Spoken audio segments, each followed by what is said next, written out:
Today's video will be about significant figures. To begin the lesson today, we will begin with the 5 rules of significant figures. The first rule is any non-zero digits are always significant.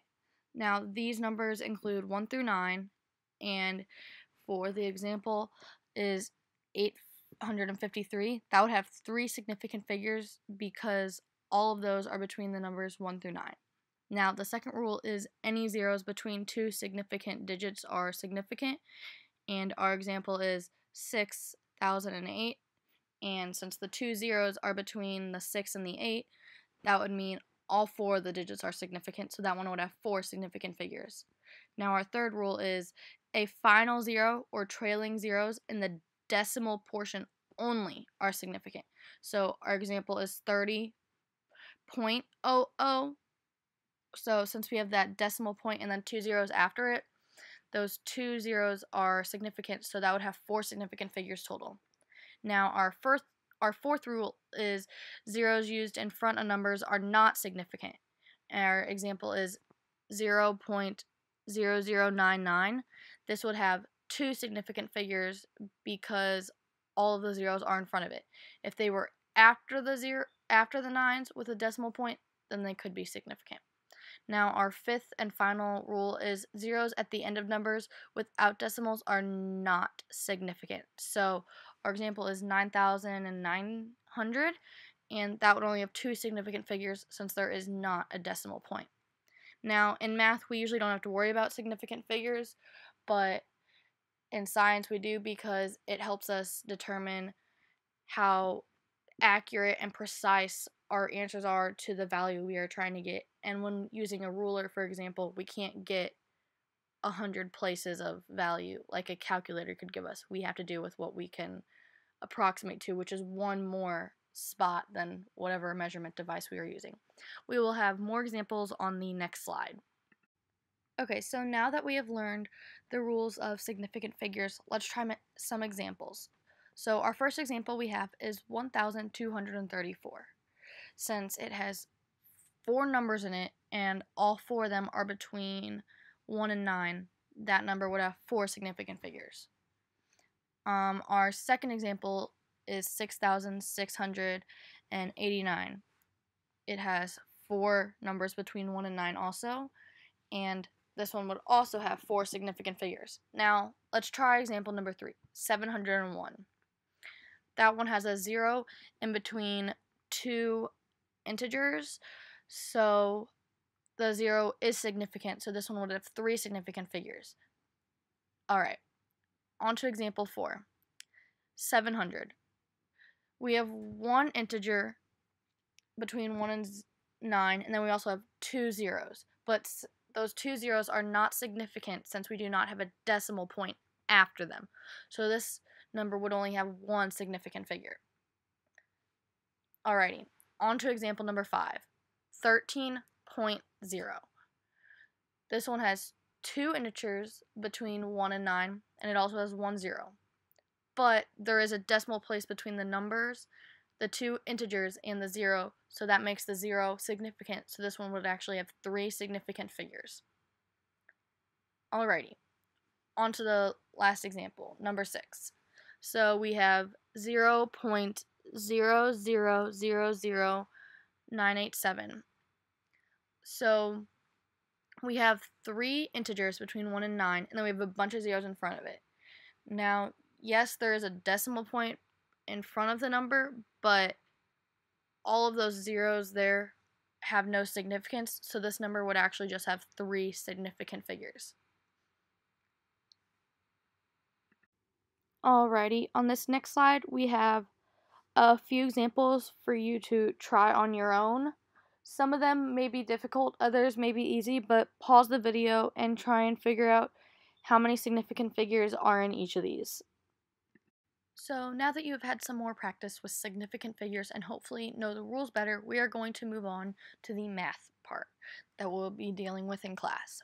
So we are going to begin with addition and subtraction. So the rule that goes with these are your answer will be the least number of starting decimal places. So let's go to the examples. Our first example is 90.2 plus 128.77 plus 199.099. Now, normally that would equal 418.069, but we have to take the rule into consideration. So we have to look at each of the numbers and figure out which one is the least number of starting decimal places. So that means the least number of places after the decimal, or if there isn't a decimal, then it's just the smallest number. So our first number has one number after this decimal, our second one is 2, and our third one is 3. So this would mean our number can only have one number after the decimal point. So we have to look at our original number, which is 418.069, and we see that that is 3 numbers after the decimal point, so we have to fix that. So the 0 has a 6 after it, so it would round up to 1. So our number would become 418.1. Now let's look at our subtraction example. We have 128.7 minus 15.98 minus 36.798. Normally that equals 75.92, but since we have to take the rules into consideration, our first number has only one decimal point, our second one is 2, and our third one has 3, so our number would just equal 75.9. Now, our next slide, we are going to move on to the multiplication and division with significant figures. Alrighty, so onto the multiplication and division with significant figures. So this rule, in my opinion, is a little bit easier. So your answer is just the least number of significant figures out of all the numbers you use. So the first example we have is 15.92 divided by 12.1. So you have to know your significant figure rules for this one specifically, at least better, because your answer will get messed up if you don't know how to count the significant figures. So 15.92 has 4 significant figures and 12.1 has 3 significant figures. So normally our answer would be 1.3157, but since we have to take the rule into consideration with 3 significant figures being the least number that we have, that's how many our answer has to have, so our answer would become 1.32.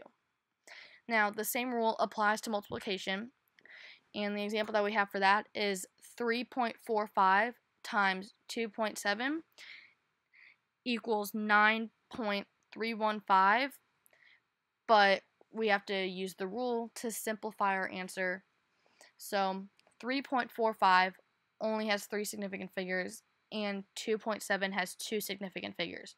So our final answer is only going to have 2 sig figs, and right now it's at 4, so we just have to look and find the first 2 numbers in the answer that we already have, and sometimes we have to look at the number right after to see if we have to round up or down, and I will go over that on the next slide on how to do that. But since we don't have to round up right now, our answer just stays at 9.3.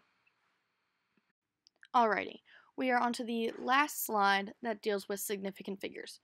So this one is probably the easiest and most basic one, and most of you probably do it without knowing it because you guys have been taught it in math.